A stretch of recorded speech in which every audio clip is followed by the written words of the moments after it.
Enkoma wedi no say on be try upper cut na area. Ah so mo de. Ono ankasa asema wo ka no ni gide o. Ye wo asantemanu how ye ni na na e wa hase. First na asanteman e yo mo World Bank.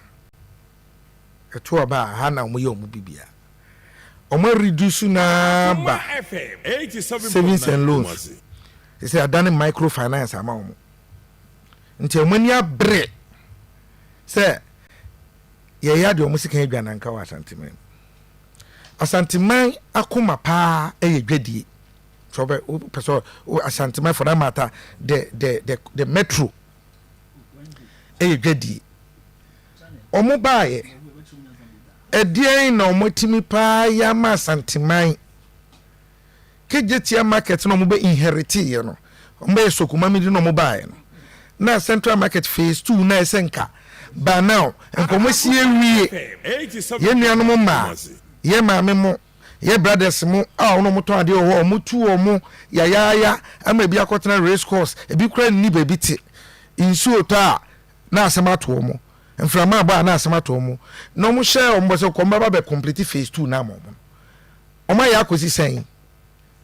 o ma disappoint asanteman big time intina asanteman e kai say His Excellency John Dramani Mahama ni NDC4 krana yefere so munya majority vote wa ha no compared to NPP no anya omo kai omo sisa market no ma ho go from market omo running mate efere Dr. Machi Opoko Prempe MP for Mesha South CCA a oye running mate o opeso ye amampenya be di chiri go from market no a omo si wo mo de aye omo akoma ne ade no ade no metima ya fa ho zero moi musa sha santima bo kesi a musha santima mu besi interchanges baako enum mu start say mu be 2021 year of rose 2022 year of rose 2023 year of rose 2024 year of rose no interchanges no e wo hin say don't also be quite run about what for Santaso run about what for Swami run about what for Awaka Junction so man about them nan say me fetch ho interchanges no wa am go fire na traffic o e wo wana so am run about akan nan enadu baako 11 days ni akoto aba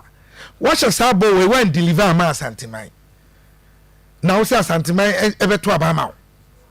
o mo free wachi ache say de Yakopon kora free wachi no yen hwa Santimai mu ha the mining sectors Galamsey edie na man kan fa Galamsey ho 87.9 ene ye wie mama yen food say yen sase say yen suo adane poison ama ene kura nkrofa kosa nsuo ni bi e de aye social water de kire ma cause financial loss to the state and also Asanteman kai se mo anya bibia nya wa asia ye mo ne kro no se de mo ba ya ye nya Akoma pa na Asanteman ta mo chi se ye nkokun we na ye nsuo ni ntimaye ne ye sase no enyina honom no ma anya ne sa ama atoba Asanteman say okay ye dwadifo no at least ye kwa ma no ne kofa ne oma ba nti ye sisa ye sika no e kwa ma no ne fo sika ni dollars bi nti no mo ba ye no mo hye ye bo se mo ba make sure se mo be ma ye sika sem na gina enu nti na president Akufo-Addo ka se sidi na ye hata wakofa Dr. Mahmoud Bawumia so man be ye ni na so person who economic fundamentals say strong ahwe exchange rate mama businessmen omo magazine adade ne nkrofo omo wo adum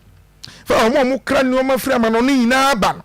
mama dane ma se omo di omo sa so omo dem film because omo dwa train na ahye efi se ene so omo be se sika no de akọ dollars mu akoto ni omo na this omo di 17 series na akoto $1 na obi ano no wodi container baako duba ene no kwa container na oka no $100,000 wodi 4.2 billion no ene wodi 1.7 million that's 17 billion say nipa no woman dwetira ahye woman bank for kra tata no because woman na jobless tanipa no bobena yen hwe nuane bo musimu ye planting for food and jobs amai Yakopon ache yen sase bebre ena musimu ba be one village one dam one district, one factory, $1 million per constituency. And now you can 47 constituencies say what Ashanti Memu say $8 million ye mo share boss and potami bia benya nsuo na ejanabia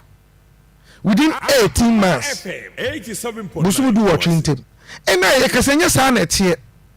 enti mama Ashanti Memu bob 19 Afro Barometer report in the bar say nipa be 8.5 million and wontimi ndidi omuntimi fidi omself in a day omubua eda 82% Ghana for ina say oman no mu de ye kwayechi Sir John asem no no inti Ashanti Memu so fili because Ashanti Memu economy gina sikaba krom a boys so ye den boys so nya bidi no mu de bi atontade ahye in fact filling station for so benya omo de afun enkrofo park omo cars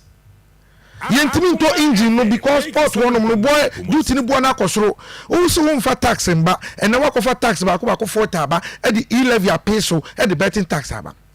na ka Ashanti Memu won kai so wo ko fa policy ni ba ene for the first time wa ka wo sa campaign against wo policy awde be show money ya Ashanti Memu kai so ko fa tax ba na friend luxury tax vehicle luxury tax e man ko for park o mi V8 vie Chichim Ashanti Memu ji omusika be 1 year. Ashanti Memu kai. Inta Ashanti Memu say His Excellency John Dramani Mahama anya kra no. Kakra ba ni nsem no. Obesisi community day schools. Obetre nsuom kumawu kwawu konongo mamponsuo se na ebu eni. Obe extend electricity coverage. Obesisi hospitals. So what you say? Woma omanfo at least no mu dwetre no na enhye se de mama mu de ene ahye. Se no bi jisika even 1000 Ghana cedis at time no kopoku trading na wotumi to milk carton oto kosia crate wato mo bag ibi wato sugar a mo bag 5 kg na ye 50 cedis no and na 550 cedis 5.5 million into who say we Ashanti Memu be hwa to abama Akoma FM na nti de mo de Ashanti Memu anya mo mama businessman na wa Ashanti Memu nara enuma egu ama jobs nyuma kakra omu create o mabru no omu na enya adwuma nya mane omu de aye betting tax no kotwa bet okoto bet ni wie no diso na osa de tax abepe ni so enu nti ena kwa abrifo mre bi omu de abufo bu sa president say ye ne eto ababu ma na se wa anya careful na wa ye ya kwa ma wo ka sa asem no president twa na yampia ka kire ni say wona okokoro mo tupa akoto ma NDC after president kura no no otimi kase o ma member of parliament na wan to aba ma no a ono wo man putu nyuma ma wo wo ye ohene na wo ba badwam kura otimi chia so sorry na chia me na me president o fa bu o ma mu nyina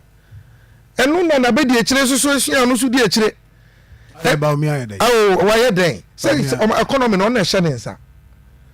Ghana economy no Ghana for muti e ba o mi na hye ne nsa ye wura kufa do ka so ono won te economics ono onim tu no de naba no de naba na ene wo sika hye ujetra hye in fact who to LPG 14.5 kg no who to 300 Ghana cedis abia na to 53 cedis who to cement over 100 cedis abia na to 27 cedis who to petrol gallon 80 cedis abia na to 14 cedis a nsansa ni na ye de boy Dr. Mahmoud Bawumia okay ti yesa no se wasay economy na won ko trenchen na His Excellency John Dramani Mahama a oja debt to GDP ratio na 55.6 say na ka ye din na no in fact ye ka ye japade ni sike nyina ye di mu 55.6 ure mi fa 56% ko tia ye benya 44% ene ye di ye tia ka nyina ye beka 18% investor confidence crane ni ho